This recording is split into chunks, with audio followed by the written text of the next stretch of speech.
Jangankan ilmu, istri kalau sirri saja disembunyikan iya, tidak disembunyikan juga iya. Jangankan ilmu, istri kalau sirri saja disembunyikan iya, tidak disembunyikan juga iya. Ilmu juga seperti itu. Ini yang tertawa punya simpanan. Nah, ini ada bisik-bisik nggak enak ini. Saya disuruh memperpanjang ini. Padahal sudah panjang punya saya.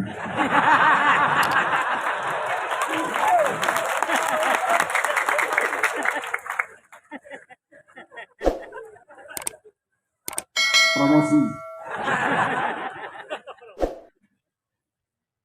Assalamualaikum warahmatullahi wabarakatuh. Bismillahirrahmanirrahim. Alhamdulillahilladzi ja'ala lana ilaihi tariqan wa sabila wa saraha lana burhana wa biha wa dalila wa ba'atha ilaina sayyidana Muhammadan abduhu nabiyyan wa rasulah sallallahu alaihi wa ala alihi wa ashabihi bukrata wa asila wa radiyallahu ta'ala an sayyidina wa qudwatina wa wasilatina ila rabbina Ahmad bin Muhammad bin Tijani radhiyallahu anhu wa azwajihi wa dzurriyyatihi wa ikhwanihi minal insi wal jan. Allahumma salli ala sayyidina Muhammadin al-fatihi lima uhlik wal khatimi lima sabaq nasiril haqqi bil haqq wal hadi ila siratikal mustaqim wa ala alihi haqqa qadrihi wa miqdarihil azim. Amma ba'da. Yang saya hormati Sayyiduna Syarif Muhammad Al-Habib Ibnul Khalifah Ar-Rahil As-Syarif Muhammad At-Tijani. Yang saya hormati Sayyidi As-Syarif Ali Ibnu As-Syarif Muhammad Al-Habib. Yang saya hormati Sayyidi As-Syarif Ali Ibnu As-Syarif Mahmud. Yang saya hormati Dr. Hasan dari Sudan dan segenap para sadatinal muqaddamin al-a'izzah, wabil khusus Al-Habib Idrus bin Ali Baharun, Syekh Saleh Basalamah, para abna'u Syekh Umar Bedawi, para abna' Syekh Muhammad bin Yusuf, dan segenap para muqaddam yang hadir pada kesempatan ini. Hayyakumullahu jami'an. Yang saya hormati segenap pejabat pemerintah, baik sipil maupun TNI Polri, wabil khusus Bapak Bupati Kabupaten Lumajang dan segenap jajarannya, Bapak Kapolri dan segenap jajarannya, Bapak Dandim dan segenap jajarannya, para hadirin hadirat minal ikhwan wal akhwat wal muhibbin wal muhibbat wal muslimin wal muslimat. Alhamdulillah. Pertama-tama patut kita bersyukur kehadiran Allah Subhanahu wa ta'ala. Di pagi menjelang siang ini kita bersama-sama dipermudah oleh Allah Subhanahu wa ta'ala bisa berkumpul sebagaimana yang menjadi tradisi tahunan dalam rangka bersyukur kepada Allah Subhanahu wa ta'ala, dalam rangka menambah mahabbah kita kepada guru kita, di mana pada bulan ini Allah berkenan memberikan pangkat dan martabat yang begitu tinggi kepada guru kita. Mudah-mudahan kehadiran kita pulang nanti sama-sama mendapatkan aliran wuyudot dan madad dari guru kita Syekh Ahmad bin Muhammad At-Tijani radhiyallahu an. Amin Allahumma amin. Tentu kerinduan ini lama kita pendam, kurang lebih 2 tahun kita dipaksa untuk tidak melakukan aktivitas tahunan kita disebabkan wabah corona korban orang semena-mena.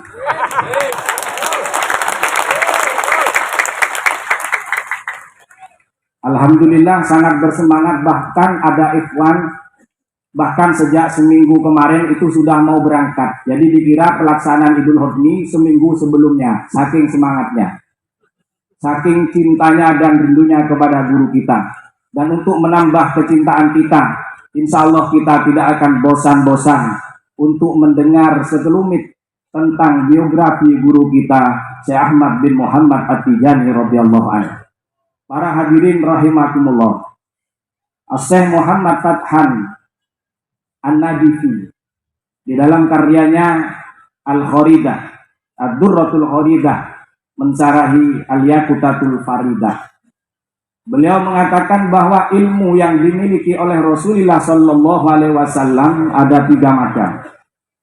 Yang pertama adalah ilmu yang wajib disampaikan kepada semua umatnya, di mana Rasulullah salah satu sifatnya adalah tabligh, menyampaikan. Tapi yang perlu kita ketahui bahwa apa yang disampaikan ini adalah yang diperintah oleh Allah agar disampaikan. Ilmu yang wajib disampaikan ini berkaitan dengan ilmu ahkam, berkaitan dengan syariat. Maka Rasulullah tidak boleh menyembunyikan sekecil apapun yang berkaitan dengan hukum-hukum agama. Ilmu yang kedua, kata beliau, ilmu yang dimiliki oleh Rasulullah Sallallahu Alaihi Wasallam. Ilmu ini Rasulullah diberi wewenang oleh Allah. Beliau disampaikan, silahkan. Tidak disampaikan juga silahkan. Ilmu apa ini? Yaitu ilmu asrar. Ilmu yang berkaitan dengan Allah Subhanahu wa Ta'ala. Apapun yang namanya sirri, yang artinya rahasia, pasti orang yang bersangkutan itu punya wewenang dipublikasikan, disampaikan kepada orang lain atau tidak. Jangankan ilmu, istri kalau sirri saja disembunyikan iya, tidak disembunyikan juga iya. Ilmu juga seperti itu. Ini yang tertawa punya simpanan. Kemudian yang ketiga, kata beliau, ilmu yang dimiliki oleh Rasulullah Sallallahu Alaihi Wasallam, ilmu yang harus disimpan, tidak boleh dipublikasikan, tidak boleh disampaikan kecuali kepada orang-orang khusus yang dipilih oleh Rasulullah Sallallahu Alaihi Wasallam. Ilmu apa? Kata beliau, yaitu ilmu sirril qadar, yaitu tentang rahasia takdir Allah Subhanahu wa Ta'ala. Maka bicara dunia kewalian, sebelum kita masuk kepada pribadi guru kita, ini bagian dari ilmu-ilmu asrar, di mana Rasulullah Sallallahu Alaihi Wasallam tidak membuka di zaman dulu, di zaman beliau hidup, tapi beliau membuka setelah beliau meninggalkan dunia ini jasadnya. Dan kemudian pada tahun kurang lebih 1150 Hijriah, ketika guru kita lahir dan beliau mencapai usia tertentu, kemudian Rasulullah Sallallahu Alaihi Wasallam memberikan ilmu asrar ini kepada guru kita Syekh Ahmad bin Muhammad At-Tijani radhiyallahu anhu. Maka dari itu para hadirin rahimakumullah, ketika kita bicara asrar pasti berkaitan erat dengan dunia perwalian, dunia wali. Kita sering mendengar kata wali. Wali itu apa? Di sini kita mencoba mengupas kata wali sehingga kita akan tahu sejauh mana martabat guru kita Syekh Ahmad bin Muhammad At-Tijani radhiyallahu anhu. Kajian secara kalimat atau lafaz kata wali ini ada 2 pengertian. Sebagaimana saya kutip dalam Ar-Risalah Al-Qusairiyah yang ditulis oleh Imam Al-Qusairi rahimahullah. Jadi beliau menyatakan bahwa kata wali, kalau kata anak pesantren ini mengikuti wazan fa'ilun, bermakna isim fa'il, bermakna sigot mubalaghah. Sigot mubalaghah mempunyai banyak wazan. Kalau di dalam Alfiyah Ibnu Malik, Imam Malik Muhammad Al-Andalusi, Ibnu Malik Al-Andalusi, dalam Alfiyahnya beliau mengatakan wa fa'latun fa'alun au mif'alun au fa'ulun fi kasratin an fa'ilin badilun. Ada wazan-wazan yang menunjukkan sigot atau bentuk kata banyak. Dalam arti ini wali diartikan sebagai man tawala ta'atuhu bi ghairi takhalluli maksiatin. Dalam artian ini wali itu adalah orang yang ketaatannya kepada Allah dilakukan secara berkesinambungan min ghairi takhalluli maksiatin, tanpa ada jeda untuk melakukan maksiat. Selalu taat kepada Allah. Ini kriteria yang pertama dari wali. Jadi kalau masih melakukan taat kemudian ada sponsornya ini bermaksiat kepada Allah, ini tidak masuk kategori wali Allah. Ini termasuk kategori STMG. Sholat terus maksiat jalan. Kalau sholat Jumat dia ada di depan, ada biduan juga ada di depan. Malaikatnya bingung, ini masuk golongan yang mana? Selamat malaikat, Anda kena prank.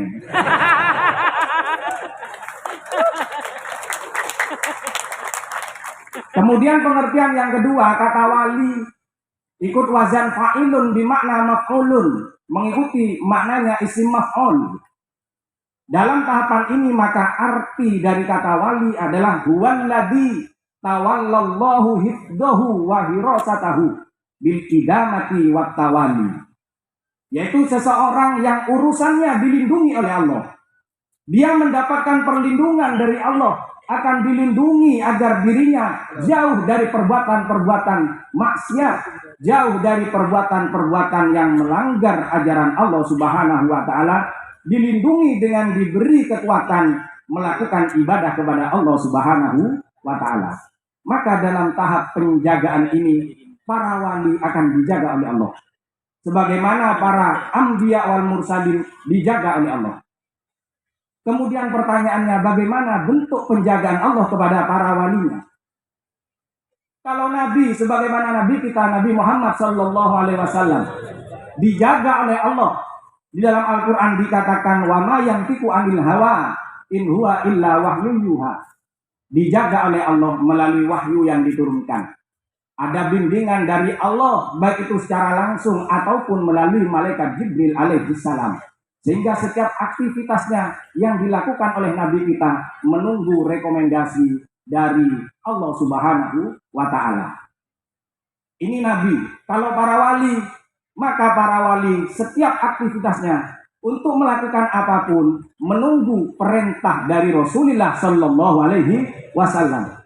Apapun yang dilakukan aktivitasnya menunggu rekomendasi dari baginda Nabi besar Muhammad Shallallahu Alaihi Wasallam. Syekh Abdul Qadir Jailani, beliau pernah mengatakan, ini ada dalam kitab Buyatul Mustafid, kitabnya Thariqah Diyani. Ada juga dalam kitab Jami'u Karomatil Auliya, ini kitab tasawuf umum, biografi para ulama-ulama. Beliau menyatakan, saya tidak menikah sampai saya mendapat perintah dari Rasulullah untuk menikah. Itu wali zaman dulu, mau menikah menunggu perintah dari Rasulullah. Wali zaman dulu. Kalau wali zaman akhir belum diperintah, istrinya sudah 4. Itu yang wali. Kalau seperti kita bukan wali menunggu perintah dari Rasulullah, sampai mati punya predikat wali jomblo. Guru kita juga seperti itu, Syekh Ahmad bin Muhammad At-Tijani radhiyallahu an. Setiap aktivitasnya ini menunggu izin dan rekomendasi dari baginda Nabi besar Muhammad Shallallahu Alaihi Wasallam. Bahkan beliau untuk mencabut izin seorang ikhwan saja, padahal beliau seorang guru besar. Untuk mencabut izin thariqah dari seorang ikhwan yang menjadi muridnya, menunggu ada perintah dari Rasulullah Shallallahu Alaihi Wasallam. Ketika ada 2 orang berziarah ke makam Syekh Abdullah bin Masis, guru dari Imam Al-Hasan As-Sadi, Rasulullah memerintahkan kepada guru kita agar izin thariqah 2 orang ini dicabut langsung atas perintah dari Rasulullah Shallallahu Alaihi Wasallam. Dari kejadian ini maka kita bisa mengambil kesimpulan bahwa di dalam bersuluk menuju jalan kepada Allah Subhanahu wa taala guru kita memang harus tunggal, kita tidak boleh membuka hati kita bercabang-cabang. Guru kita hanya tunggal. Kalau guru kita di dalam Thariqah Tijaniyah hanya tunggal, yaitu Syekh Ahmad bin Muhammad At-Tijani radhiyallahu an, para muqaddam ini hanya pelayan, sehingga para muqaddam bukan pemilik Thariqah ini. Para muqaddam hanya para pelayan dan pemiliknya adalah guru kita melalui restu dari Rasulullah Shallallahu Alaihi Wasallam. Dan ini bukan hanya berlaku di dalam Thariqah Tijaniyah guru tunggal. Bahkan ulama sekaliber Ibnul Arabi Al-Hatimi, beliau sudah jelas menyatakan guru harus tunggal. Bahkan dari kalangan fuqaha yang terkenal, Al-Imam Ibnu Hajar dari mazhab Syafi'i, beliau juga menyatakan guru fi suluk harus tunggal. Bahkan ada seorang ulama berguru kepada wali. Setiap gurunya ini bertemu dengan muridnya yang bernama, kalau tidak salah namanya Ibnu Aflah. Setiap bertemu muridnya ini selalu makan roti.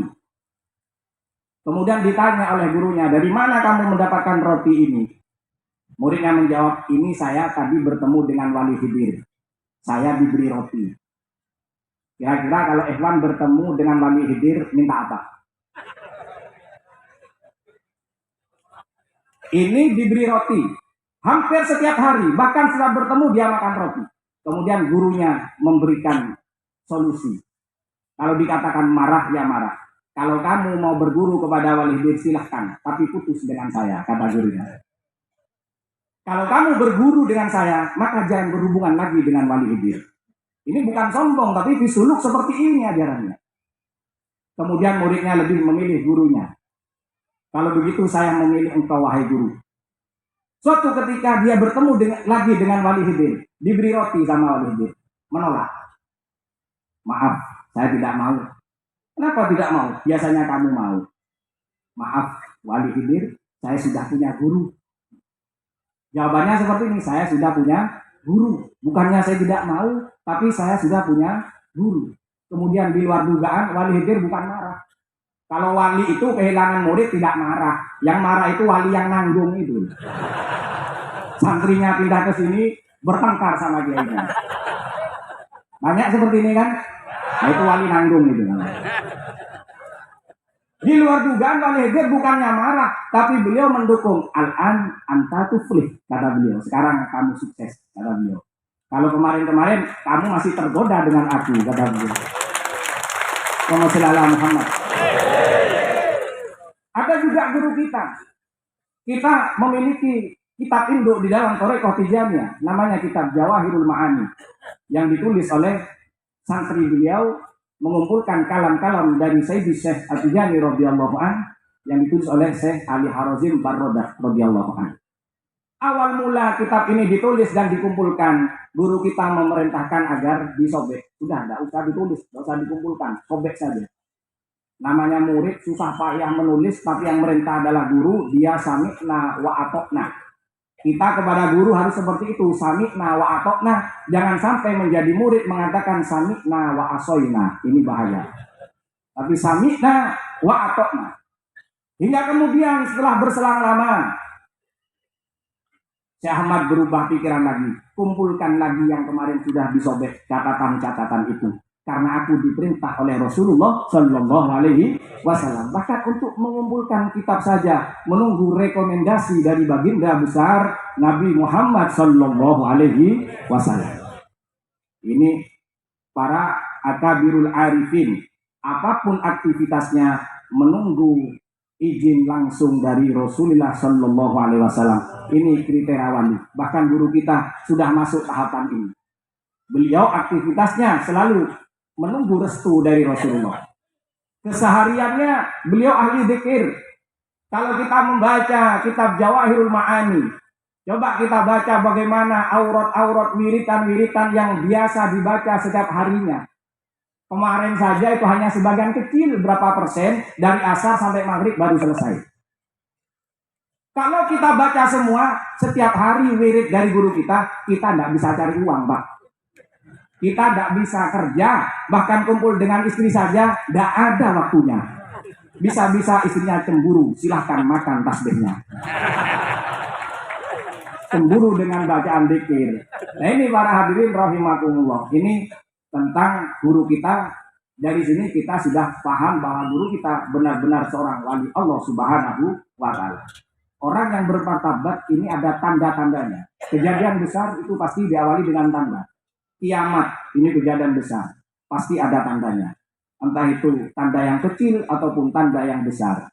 Begitu juga para wali, orang-orang yang dipilih oleh Allah. Ini selalu ada tanda-tanda yang menjadi isyarat bahwa orang yang bersangkutan kedepannya nanti akan menjadi orang terhormat, menjadi kekasih Allah Subhanahu wa Ta'ala. Guru kita juga seperti itu. Syekh Ahmad punya murid namanya Syekh Muhammad Ad-Damrawi. Syekh Ahmad Ad-Damrawi ini tiap hari dalam Kashful Hijab dikatakan tiap hari beliau bertemu dengan Rasulullah Shallallahu Alaihi Wasallam 24 kali sehari semalam. Sehari semalam bertemu dengan Rasulullah 24 kali. Kalau kita 24 jam bertemu dengan HP. Mau tidur HP, bangun tidur HP, bahkan puisi pasti pegang HP. Ini harian kita seperti ini, 24 jam. Beliau pernah ketika bainal isya ini, bainal maghrib wal isya, di antara waktu maghrib dan isya, beliau ada di satu tempat ruangan khusus di sebelah ruangan guru kita yang biasa berzikir. Didatangi, ini bainal isya ini waktu yang mustajab. Jadi waktu antara maghrib dan isya ini waktu yang mustajab kita minta kepada Allah. Didatangi entah siapa tidak dijelaskan, beliau ini ditawari segelas air. Gelas yang begitu terang bercahaya dan airnya pun begitu bercahaya. Ketika ditawari segelas air, beliau di dalam hatinya bergumam, saya tidak pantas menerima air ini. Yang pantas adalah guru saya, Syekh Ahmad bin Muhammad At-Tijani radhiyallahu anhu. Ini adab dari seorang santri seperti ini. Yang pantas menerima ini guru saya, bukan saya. Mestinya guru saya. Akhirnya beliau memanggil Syekh Ahmad di ruang sebelah. Ketika dipanggil, ternyata Syekh Ahmad tidak menjawab. Ketika Syekh Damrawi kembali ke tempatnya, air tadi sudah hilang. Tidak lama Syekh Ahmad keluar dari ruangan yang biasa beliau melakukan dzikir dan bertanya, ada apa kamu tadi memanggil aku? Kemudian Syekh Damrawi menyatakan, tadi saya didatangi seperti ini, ditimpakan. Dan tentunya air ini yang pantas untuk engkau, wahai Syekh. Bukan saya yang pantas menerima, tapi engkau. Cuman ketika saya balik, airnya sudah hilang. Untuk menghilangkan rasa penasaran, guru kita Syekh Ahmad bin Muhammad At-Tijani radhiyallahu anhu bertanya langsung kepada Rasulullah.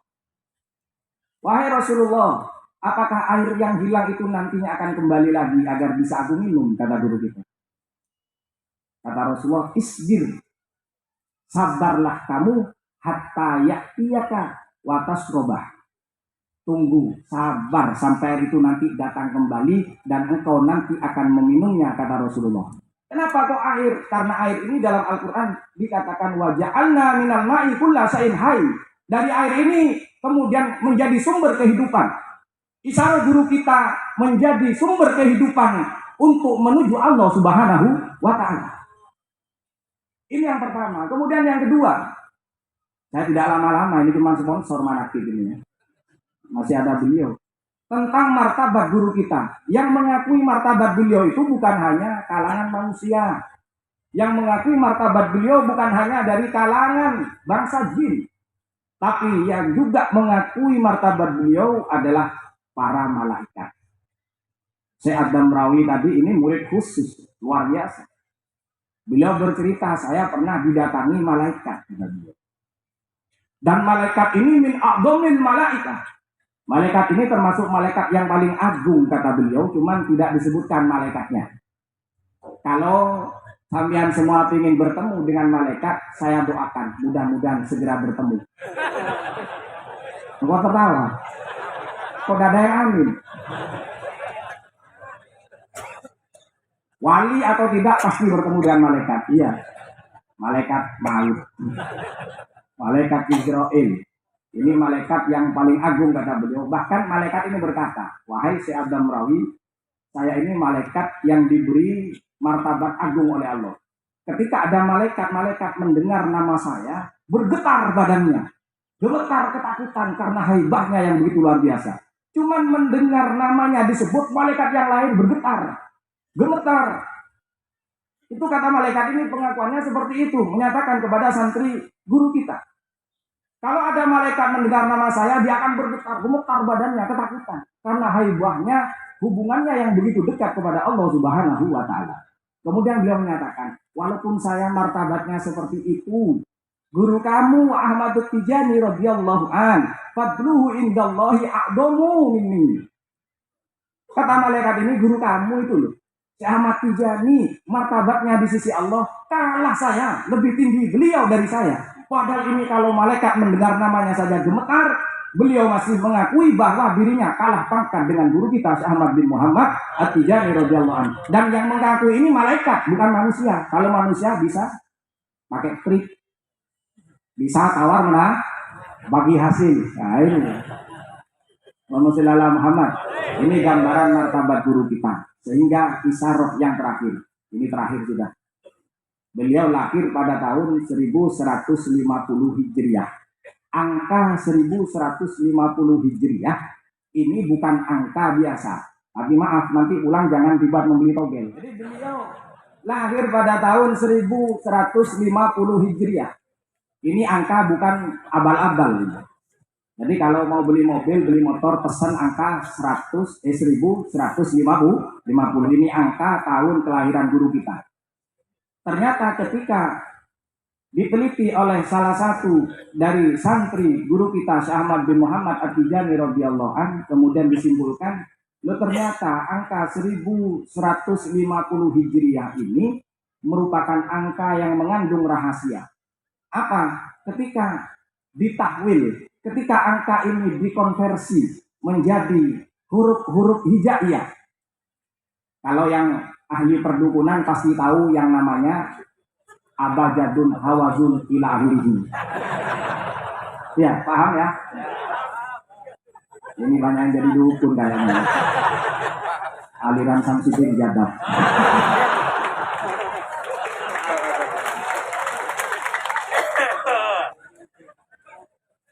Jadi ternyata angka 1150 ketika dikonversi menjadi huruf-huruf hijaiyah, ditemukan kata Maulidul Khatmi, kelahiran wali khotam.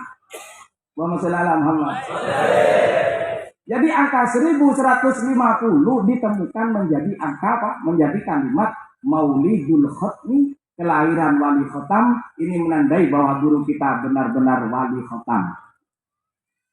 Wali khotam, yaitu wali yang paling tinggi dalam martabat Al-Qutbaniyah, wali kutub. Dan tidak semua orang mendapatkan pangkat kutub. Bahkan ini yang tertinggi di antara wali kutub yang ada, itu mana khotam. Jadi jangan dipahami khotam yang artinya pamungkas, tidak ada wali lain lagi setelah saya mati. Tidak, wali ini masih terus ada ila yaumil qiyamah. Bahkan Nabi Isa alaihi salam kelak turun kedua kalinya, beliau itu sebagai wali dari umat Nabi Muhammad sallallahu alaihi wasallam. Sebagai wali, bukan nabi posisinya. Kenapa? Karena kalau nabi, nanti nabi terakhir bukan Nabi Muhammad, tapi Nabi Isa. Makanya para ulama menyatakan Nabi Isa kelak dibangkitkan dua kali. Yang pertama sebagai seorang nabi, yang kedua sebagai umat Nabi Muhammad sallallahu alaihi wasallam. Makanya beliau ketika turun kedua kalinya mengikuti syariat Nabi Muhammad. Padahal Nabi itu punya syariat sendiri, tidak ikut siapa. Tapi ini ikut syariatnya Nabi Muhammad sallallahu alaihi wasallam. Jadi yang dimaksud wali khotam itu secara hierarki, kalau kita semacam organisasi atau kepemimpinan, ini adalah pucuk tertinggi. Pucuk tertinggi itu wali khotam. Jadi jangan salah paham dengan wali khotam.